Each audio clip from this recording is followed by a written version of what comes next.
Hey guys, welcome back to my channel. So I thought we would try to make this budget planner work. Alright,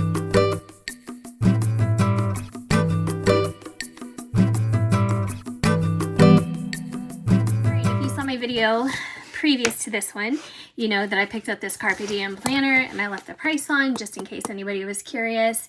I did buy this at our local TJ Maxx, and my TJ Maxx is a TJ Maxx / Home Goods, so you could probably find it at either store maybe. $14.99, Carpe Diem. Love this brand. Not sure I love this budget planner, but we're gonna try to make it work and see how we do with it. So this is the month on 2 pages, and I did have to populate all the dates in here, which is fine. But these are undated planners in case that's a deal breaker for you. I know a lot of people don't like the minutia of having to write in all these dates because it is cumbersome. But I just did January, so I didn't go any further than that. And then here on this first layout that we have, one thing I do like about this is the spiral binding. So that just makes it really convenient to use. I noticed that a lot of like the tape bound books like this, they're just more difficult for me to use. I mean, they're not bad, but whatever. They're just not the convenience of a spiral. And I need to do something about my lighting in here. I think I did mention that I moved recently, so this is a whole different room and setup for me. Same desk, but I could do hand puppets with all these shadows going on. It's too much. All right, so I'm gonna zoom in just a bit. And here this has 4 lines for your income. And I know for a lot of people, at least for us, because my husband also has a couple different sources of income, this doesn't really work because it doesn't have enough line space.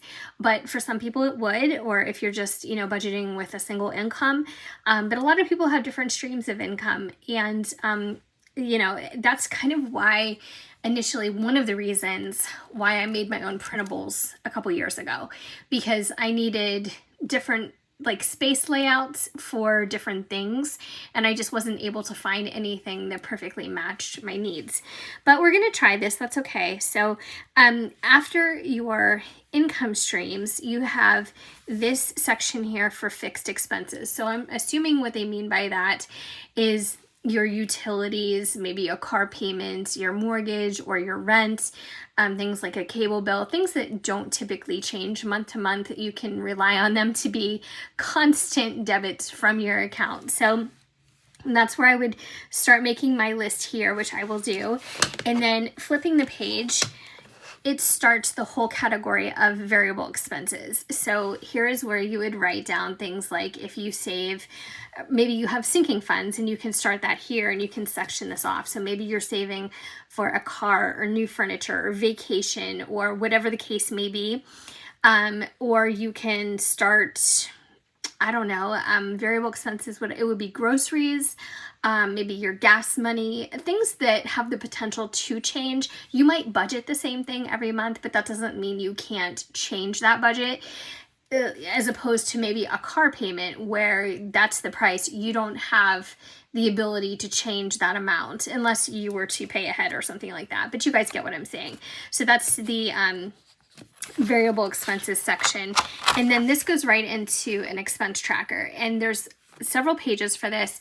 So what I'm guessing the idea is for you to, how to use this is to write down basically everything that you spend money on. So maybe you have a couple debits that you bought lunch during the week, or that you went to a movie, or anything that basically you spent money on that's not already included in your fixed or your variable budget. So that's how you would use these pages. I don't get into so much of that because what I try to do every week or every time we have a pay is I try to build in like a fund for all these different items, like a gas fund or for our dogs, things like that. And then a miscellaneous fund. So usually that's where I categorize all these kind of impromptu or spontaneous expenses. You can even have a fund called Target Runs. You can do absolutely anything that matches the way you use your money. So basically, I'm just going to get started and I'm going to write down a list of our utilities and things like that, so at least I can plug in this portion.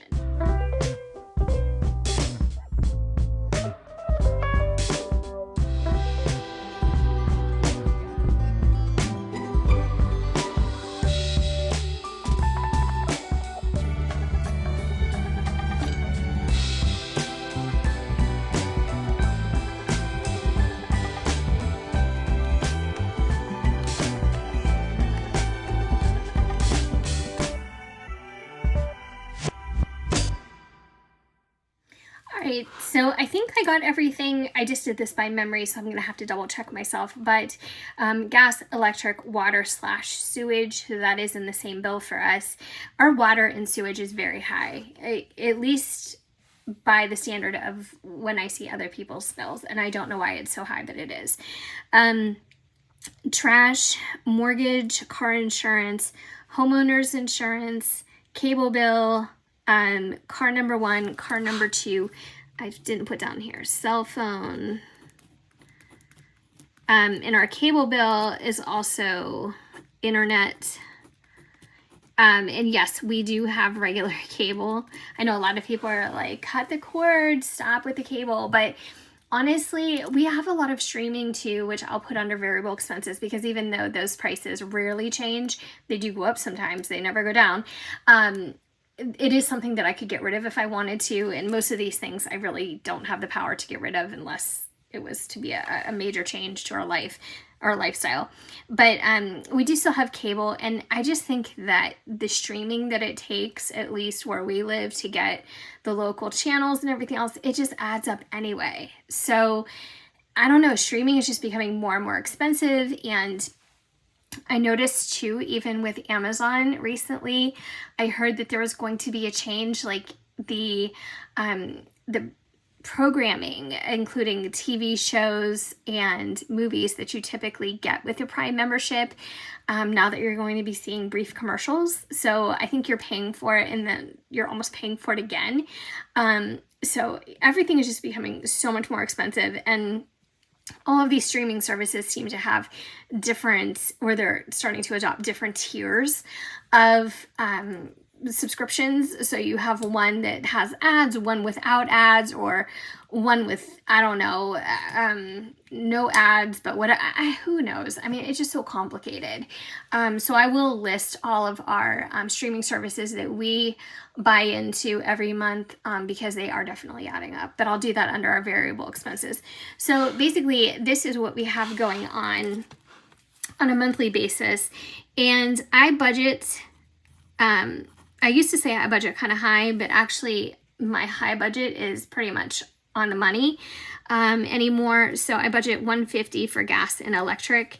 And then for water, I budget about $120. And that, like I said, that does include our sewage. For trash, I'm budgeting about $35 a month. For our mortgage, $1,900. For our car insurance, it is $198. That's for 2 cars. Homeowners insurance, I believe, is $145. Cable and internet is almost $250. Now, in that, we also have my mom's landline. I mentioned in my previous video that my mom did move in with us, so she doesn't use a cell phone any longer, and so she has a home phone. So we have that incorporated into that number too. So that's our cable, internet, and landline phone. So car number 1 is, oh my gosh, this is terrible. I think it's $380. I'm having a brain freeze on that. And then mine is $398. And then cell phone is approximately $200, which again, it's super high. We have AT&T, we have the unlimited plan, we have 2 phones on there. We do have 2 devices. However, we bought our phones last year. We got the iPhone 14, each of us, my husband and I both.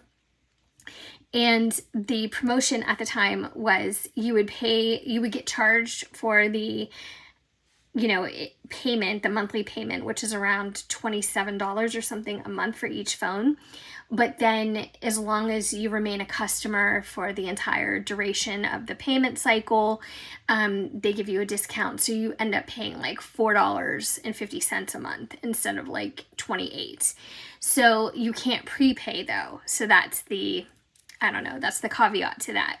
So if you try to prepay, they're going to make you pay the entire amount. So they really lock you in on being a customer. Not that we were going to change anyway, but AT&T is just very expensive.